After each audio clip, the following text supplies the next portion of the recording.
Hola amigos, welcome back to my channel. Today we're once again reacting to what you guys put in the comments down below. So please remember to hit that like and subscribe button, and if there's anything you'd like me to react to next, please put it down in the comments below and I'll make sure I get to it as soon as I possibly can.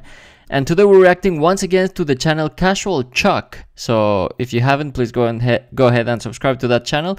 I did a video the other day from this guy. He is very good at editing, very good at storytelling. So you guys liked it and recommended that I also watch this video right here. It's called SB19 Documentary: The Evolution of Filipino Pop Groups. So I'm very excited for this one, very excited to learn more from SB19. So without any further ado, let's just see what this documentary has for us today. Let's go.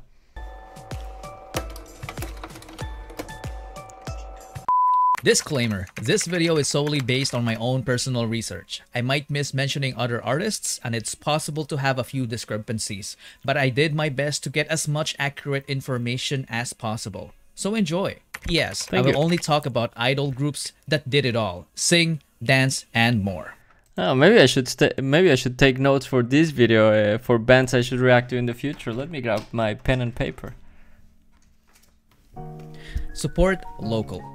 That's the most common expression when it comes to inviting Filipino people to like and support our own artists. In my point of view, that's one of the biggest excuses for mainstream media that allow them to get away with below standard P-pop idol groups. In my 30 years of life, there wasn't a group that deserved worldwide recognition by possessing world-class quality talent. Well, not until the P-pop kings showed up. But before we talk about the juicy part, let me take you on a journey to find out what it was like before SB19's rise to fame. My name is Chuck and this is The Evolution of P-pop. Oh, I like the setup. Very interesting, very mysterious, good stuff. Before TikTok, dance challenges even got invented. Sex Bomb has done it with their spaghetti song. Spaghetti pababa, pababa ng pababa. Spaghetti pababa at pataas. The lyrics of the song triggered showdown. Okay, I've never heard this song in my life. I just wrote it down. Spaghetti, Sex Bomb. I like the name, by the way. Spaghetti. Okay, nice. I'll be uploading a video from reacting to Spaghetti. Why not? When it comes to birthday parties and barangay dance contests, they were a nationwide phenomenon. Even kids know the lyrics of their songs. And did you know that Sex Bomb was actually the best-selling girl group in Asia for 11 consecutive in all years, of Asia, wow. until K-pop became mainstream. And that's when Girls' Generation and 21 showed up. Girls' Generation. Girls' Generation. 소원을 말해봐. 네 마음속에 있는 작은 꿈을 말해. 널 사랑해 언제나 믿어도. 소원을 말해봐. I'm genius for your wish. 네 어깨서 묻는 립스틱과 보내. 내 사랑이란 믿었는데. 수백번 오늘 이후로 내 남자 울리는 백. Okay, I'm learning from a few talented people from this video. I like it.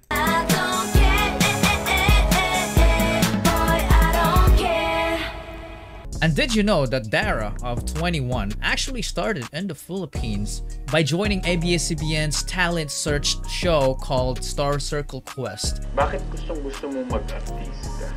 Gusto ko po maging popular at I want to have fun. And after that, she had a good career as an actress with music in her back burner. Until she moved back to Korea to pursue her aspirations as a performer. But guys, did you know that P-pop idol groups didn't actually start with Sex Bomb? It goes way back to 1960s. I need one of those the hats. Rockefellers. Rockefellers.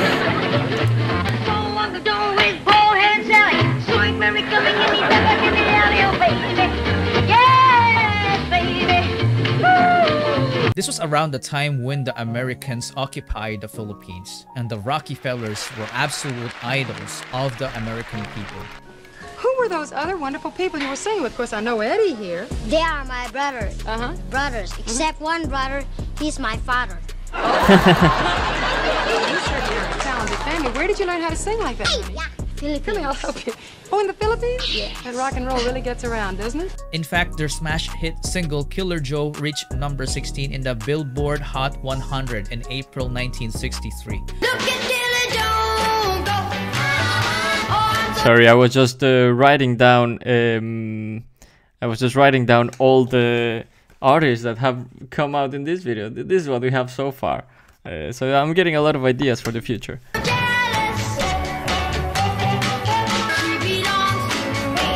Killer Joe. They were total live performers, mixing up dancing, singing, and performing as a band. In the 1970s, nothing much happened when it comes to the idol industry because it was dominated by ballad artists such as Nora Honor,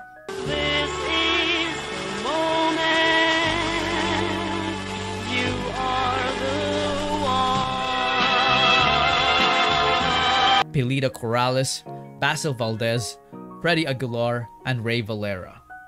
In Wow, the there's 1980s, so many talented Brian people in the Kayab Philippines. assembled the co-ed group who can sing and dance at the same time.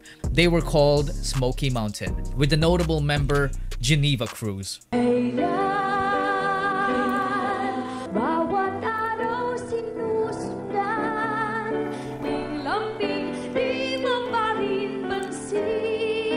The coconut nut is a giant The nut. coconut nut. Eat too much, it's the cocoa fruit. It's the cocoa fruit from the cocoa palm family. That reminds me a bit 90s of has been Mexico the turning point with of those the hats. OPM scene. It was mainly led by Eraserheads, which was considered as the Philippine Beatles, but we are not gonna talk about them because they are not considered as a P-pop idol group. But there were multiple promising idol groups that emerged in this decade. One was the R&B all-girl group Vana Vana. There is no mistaking, no doubt my love is true. I need your love, no nobody else, just you holding me. Another one was the late bloomer pop group with a western sound, Fruitcake. Kitty hoops, every time I see you, I want to know you. Kitty hoops, I think I love you. And who's gonna forget these three? They were known as JCS, which serve as an acronym of their first names, John Prats, Carlo Aquino, and Stefano Mori. They were also popular in their coming-of-age TV hit series, Gmic.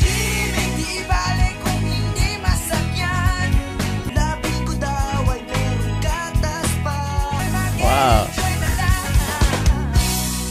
The 90s was also the golden age. I love how he's giving a lot of background about all these Filipino groups that I had no idea about, but I know there's a lot of talent in the Philippines, so I'm not surprised that there's so many artists, and I'm writing them all down.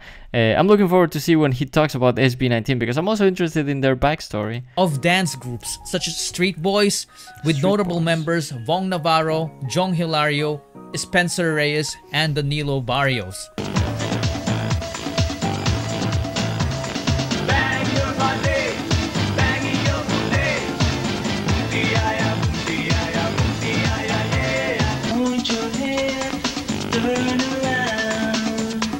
Who's not gonna be amazed of Vong's backflips, Jong's breakdances, and Danilo's visuals? Along with Street Boys, Abstract was also popular with notable members Ding Dong Dantes, Arthur Solinap, Dino Guevara, and Sherwin Ordonez. UMG was also a thing with a notable member Wawi de Guzman, and Maneuvers with notable member Joshua Zamora, who's now the husband of Jopay of Sex Bomb. Speaking of Sex Bomb, the latter part of this decade was definitely dominated by them with these hit songs.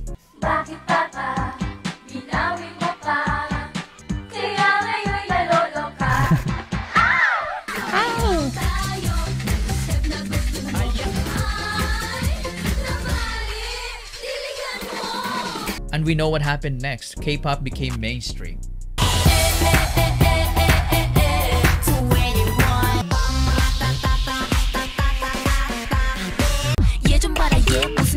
Girls' Generation. Bring the boys out. Girls' Generation make you feel the heat. And because of that, Viva Records boss Vic Del Rosario created a sub-music label called PPOP.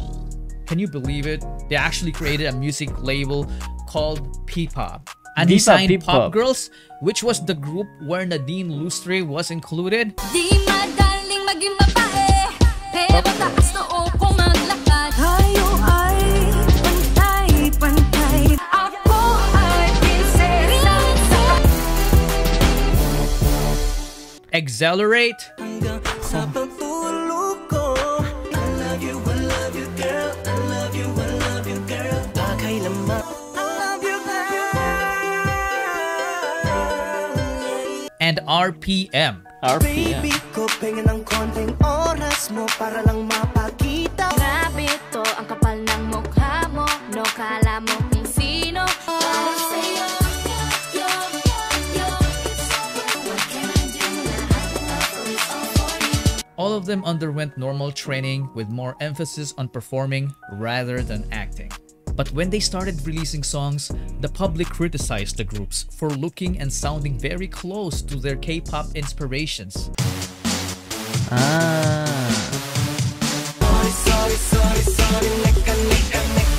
We have some drama.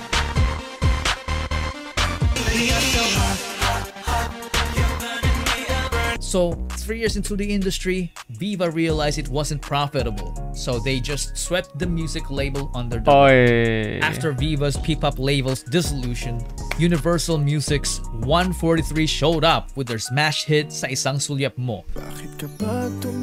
143.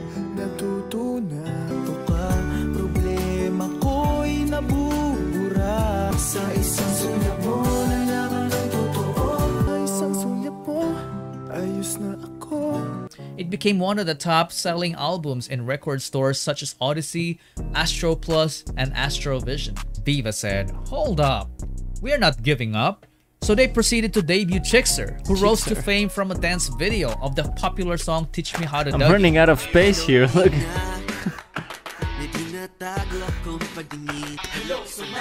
Samantalahin na lang natin ang pagkakataon. Because the first time that I saw you, I said my oh my. Di mo pa alam ang pangalan ko, so you can just call me your baby. Just call me your baby. ABS-CBN also started the show Pinoy Boy Band Superstar that produced the group Boy Band PH. Boy Band PH.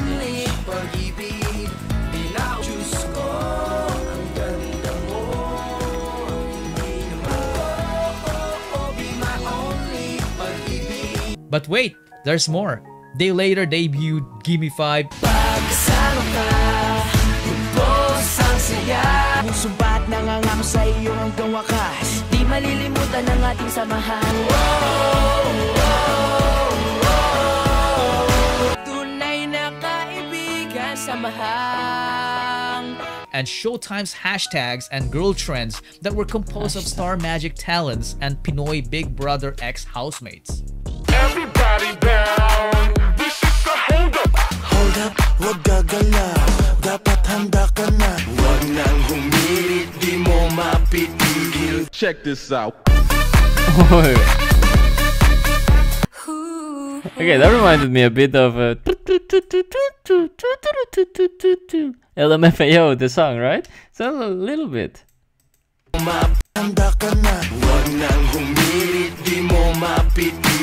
Check this out. A little bit. Girl trends. I'm gonna break through. Losing connection, went on a different direction. Break through. Don't do it for me, do it for you. By this time, the substandard P-pop formula became very familiar. Just put a bunch of young teenagers into matinee idol type of training with a little more emphasis on singing and dancing, then they're all set. So the train of P-pop idol group debuts continued as Viva launched the girl groups P-pop Generation, Pinadhana ka sa'kin. Ikaw tinitibok ng puso kong ito. I hope you feel the same way too. Pero di pwedeng ganito forever. Venero. Ikaw ay ako, what I really want. Ikaw ay ako, yeah. Charmed,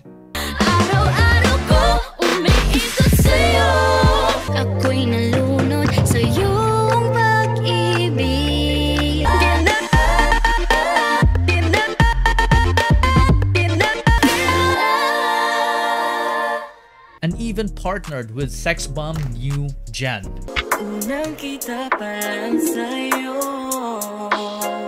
Halika na dito, ika'y hindi mabibigo.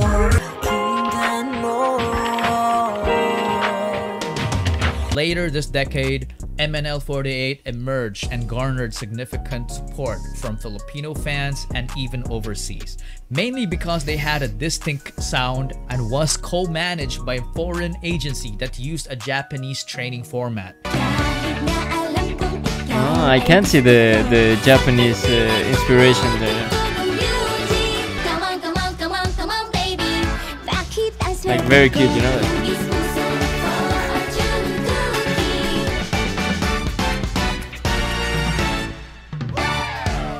They definitely rose above their predecessors, but still couldn't quite crack the world-class code, which was temporarily made possible by Filipino soloists Billy Crawford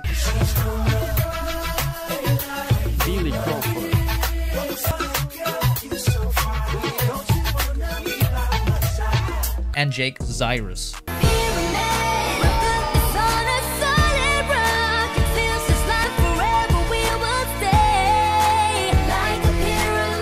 TV5 also ran the show Born to Be a Star, which created the groups Nitro and UGG.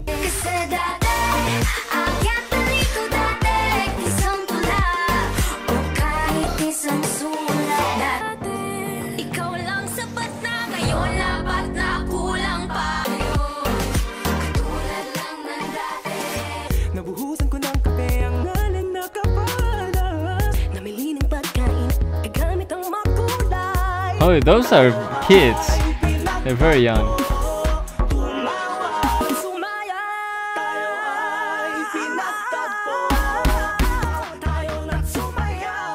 Looking at the title of the show, it was clear that the mainstream media still wants people to believe that one has to be born as a star to be a star. But is that really the case? No, we've seen October 26, we've seen from SB19 that's not the case. You need to practice, practice, practice. SB19 debuted after undergoing 4 years of Korean training style under showbreak entertainment. This involved a significant financial investment and a harrowing preparation process. When I said harrowing, it meant putting their attitude, guts, and determination to the test, maximizing the limits of their physical capability and challenging their mental toughness. All of it to unleash their true potential, not just as performers, but also as people with whom fans can relate. Their company clearly believed that stars can be created. Their first single was Tilaluha. They perform in malls, schools, nursing homes, and even orphanages with little to no audience, which serve as their initial efforts to promote their group.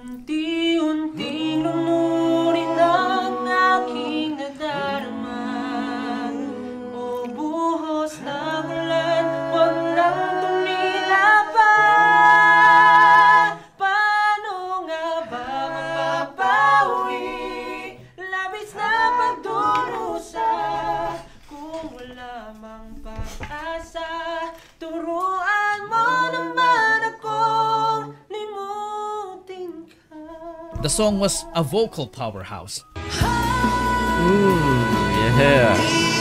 But the reception they got wasn't outstanding. Probably because Filipino artists were already expected to be very good vocally, so no heads were turned. Not until September 2, 2019. This was when SB19's Go Up dance practice got uploaded on YouTube. This was what they called their last shot. Hey, I reacted to this one already. That was really impressive. Wasn't gonna work, they would have called it quits. This routine showed all fruits of their harrowing labor. They practiced it at least 1,000 times and it was pure perfection.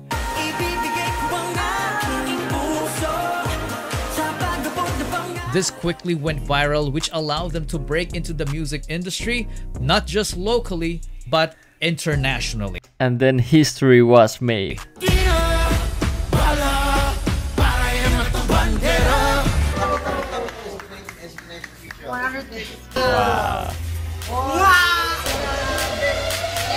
Fan favorite performances kagabi ang mga kanta nilang Mana, Mapa at It's been a whirlwind week for P-pop stars SB19, leading up to the two-day show titled Our Zone on November 27 and 28.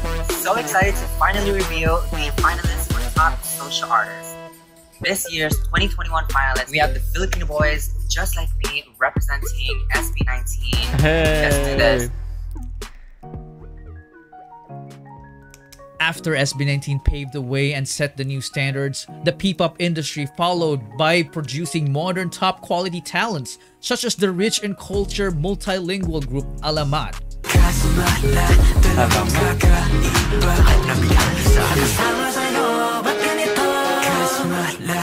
Along with BGYO,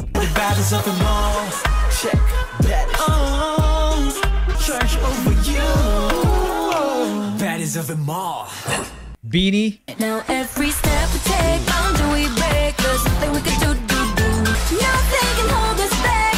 Let's make a moment. First One, We gon' shout out.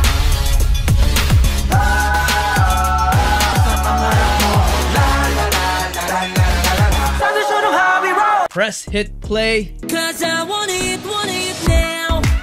Yeah, yeah. Want it now. Luna, Wow. One thing's for sure, I'm not running out of Filipino artists to react to anytime soon.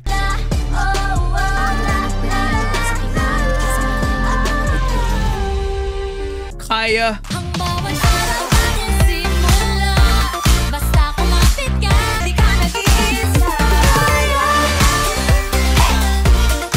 Daydream, I'm falling for you. I'm falling just like I'm trying to fight it, but I know that I can't hide. Our Rules, I don't need your car, I don't need your cash money. No thanks, honey. I'll just say no thanks, honey. I don't need your cash, I don't need your money. Fourth Impact, I've reacted to that, to them. Gotta believe it when I tell you no. Let's,